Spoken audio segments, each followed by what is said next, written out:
Hello, darlings. Happy Saturday. We are back for more of Love is Blind Season 6's episode 7. We are now in episode 7, getting down to the nitty gritty, darlings. I know. Yeah, you and me together. So, I am calling this episode Where Did We Go Wrong? Kenneth X Brittany in Clay's Formative Years. So it seems like the party's over. Um, we leave off from when they were having the party, and the bean dip issue, the insecurity monster coming out of Chelsea, and all that good stuff. So that's the party that we're talking about, and the couples are back in their respective suites.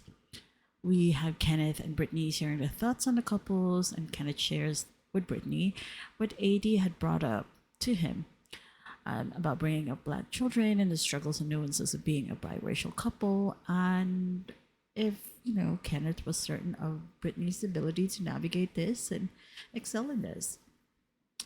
I do see that biracial children tend to choose, not intentionally, one side versus the other. I have family members who are just like that. They prefer to be quote unquote that side or quote unquote this side. And I feel like it's really up to the person and how their parents have raised them, so that they have a whole person mindfulness that the two halves each are part of what makes them whole. But, I'm not Kenneth and I'm not Brittany. So there we have that.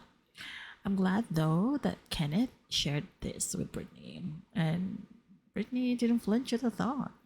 Didn't even perceive it immediately as a slight. As probably most people would, she calmly asserted her thoughts and seemed to really understand that her union with Kenneth will be fraught with doubters, first and foremost, the people closest to Kenneth. It seems to weigh on him, this reality. I don't know why it hadn't yet sunk in, like when they saw each other, when they were in the pods. I mean, Brittany did share that she's white and obviously he's black. So when were you gonna start thinking about this, Ken? I'm just saying. It may just be me, but to me, from my screen, it seemed like his expression hints at that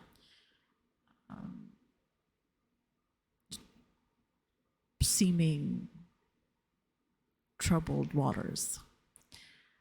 This is magnified even more when Brittany, bless her heart, was trying her hardest to get a word out of Kenneth when they were on their boat trip.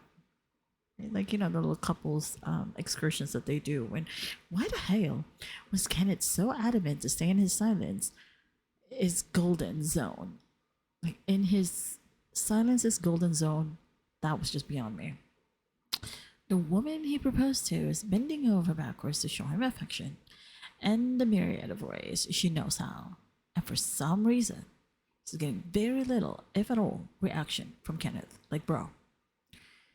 He does perk up when he sees dolphins, and that's about it. I mean, hello. Dolphins in aisle 2, in every freaking aisle. So he needs, he needs the dolphins to be around so he can perk up at all times. Should Brittany have dressed up as a dolphin, though? Would that have elicited more excitement towards her from Kenneth? Jesus. Imagine how,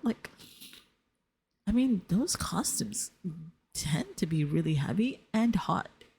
So, yeah.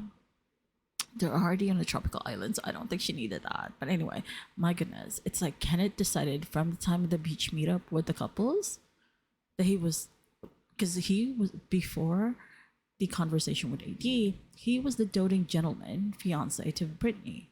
Then his subsequent conversation with AD, and flash forward to now, being in Charlotte, it's just like, what the hell happened? That gentleman doting fiance to Brittany, I don't know. It, that part of him ended at that party that night. Who knows? So back to them moving in together in Charlotte. Brittany was trying to engage Kenneth in conversation while she was unpacking and stowing away his personal items.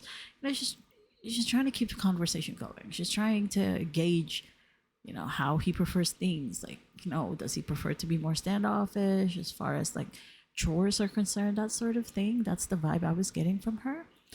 And Kenneth was just giving her the short answers because he's glued to his phone. He was glowing when he was speaking about his phone. Like, hello. I don't know of anybody who loves Alexa, Siri, or anybody else that is an AI that much. Anyway, I mean, he went on to say how much he missed his phone, being able to speak to his family. I'm there with that, checking on work, speaking with his friends, etc. But it was just the phone was front and center, like he was avoiding speaking to Brittany. Except he was contractually made to do so. Funnily though, Brittany reminds him not to be on his phone too much, and although he does have a presentation for work coming up, his lack of basic attention for his fiance is just,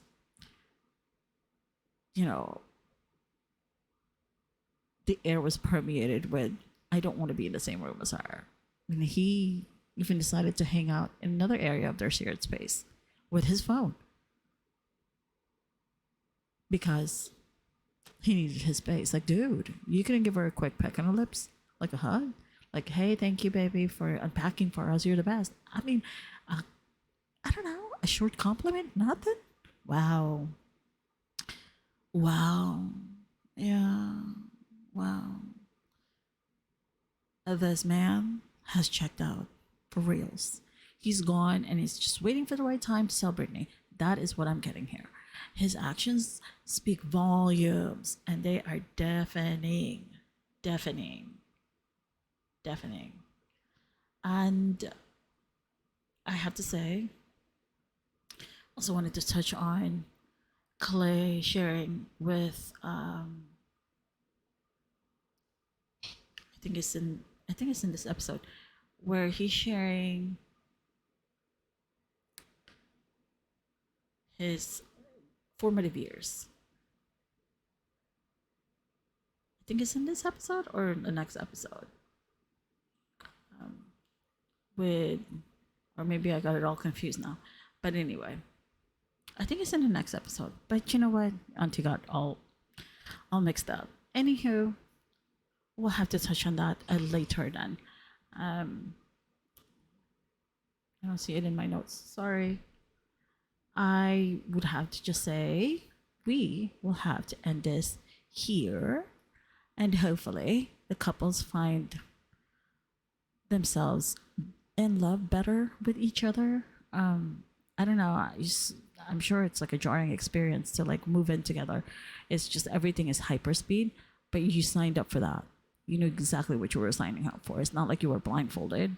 You literally applied to it, unless somebody else did it for you, and then you just had to like shove yourself in there because your name is already on and signed on the dotted line. But I don't see that happening. So anywho, I will see you guys in the next episode, and hopefully again, better waters are here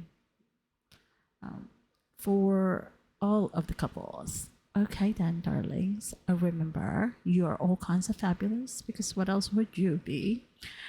Try to leave some grace for others and to journey in gratitude. It's going to be a very, very short one. I actually skipped over most of the people. I just, yeah. Yeah.